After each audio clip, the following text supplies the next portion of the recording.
Interesting news from Ray Dalio. So earlier this year, we found out it was actually, I believe it was a CoinDesk scoop earlier, that Ray Dalio was involved with Bitcoin. And so that was big news. Turns out he's actually involved with Ether as well. We don't know what else. He basically called cash a worthless investment, said that cryptocurrencies are looking really interesting, especially when we're dealing with 4 to 5% inflation of the US dollar. So it was pretty interesting news that he's just like, he dipped his toes in with Bitcoin and now he's diving right in. I'm going to throw this to the group for your take. What are your thoughts on Ray Dalio becoming this new kind of crypto advocate in the space? Will, I'll throw to you to start off with.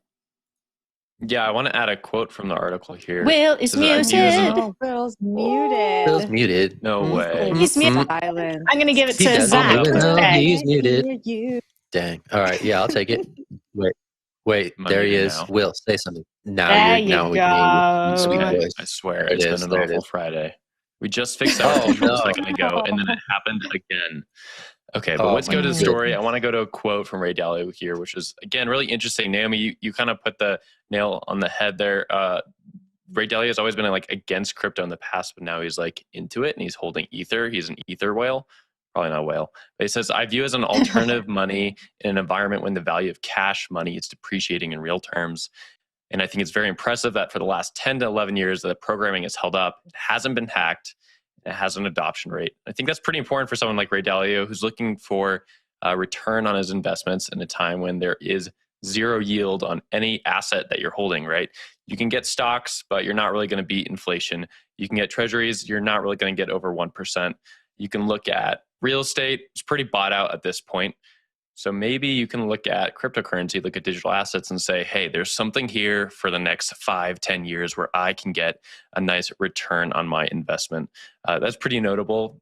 I think it's also notable that you kind of touched on the tech side here. If there has been no hacks, there has been no like breaks in the programming. I mean, if you looked a little bit deeper into like the consensus and all that stuff, you'd know that like Bitcoin and Ethereum have had problems in the past, but for him, for someone who's kind of looking at the high level, these things are still working and kind of clock along.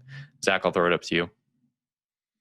Yeah, Dalio is seen as a sage for the Wall Street set. So he often pens these sort of like magnum opuses about like grand trajectories of the world. So definitely carries weight when he goes out here and says, yeah, I got Bitcoin, but also, hey, I got Ether too. Doesn't own a lot of it, but it is interesting to see that he's getting into it a little bit further than just the old boomer Bitcoin. So the fact that this is happening is super interesting. And I think, that it's kind of established at this point that, institutional Bitcoin became a thing over this past cycle. Institutional Ether is absolutely a thing as well, right? We're seeing a lot of interest and a lot of belief that there's still upside in this particular digital asset. And I think, when Ray Dalio comes out and puts his stamp of approval on it, I would imagine that more institutional investors would follow suit. So it's going to be interesting to see this. Maybe institutional ETH becomes the story of 2022 in a way that institutional Bitcoin was really the story of 2021. But I will wrap that thought here now that it's just me, and I will throw it to Jen. All alone. Here I am. Look at this. Okay, well, now that it's just me on the screen, I just think it's so important to talk about stories like this. I think there's such a large group of people out there who don't really what's happening in the end. It's important for people like Ray Dalio to come out and explain in a really simple way why cash is becoming worthless. I think there are a lot of people out there who still feel like when I have cash, I have cash. They don't really understand inflation. And when it comes to how they invest their money and what they're doing to hedge against that inflation, they're not really doing their research. They're basing what they do off of the advice of friends and family maybe. And so it's really important, I think, when people like Ray Dalio come out and kind of explain in a really simple way why we should be at alternatives, especially in the current financial state. So I thought this story was really awesome. And I think that we actually learned that Ray Dalio held Bitcoin at consensus. Did we? Or was it before that? We did. Mm-hmm. Yeah, that was a consensus. Yeah, that was a consensus. Yeah. But Naomi, I'll pass it back up to you.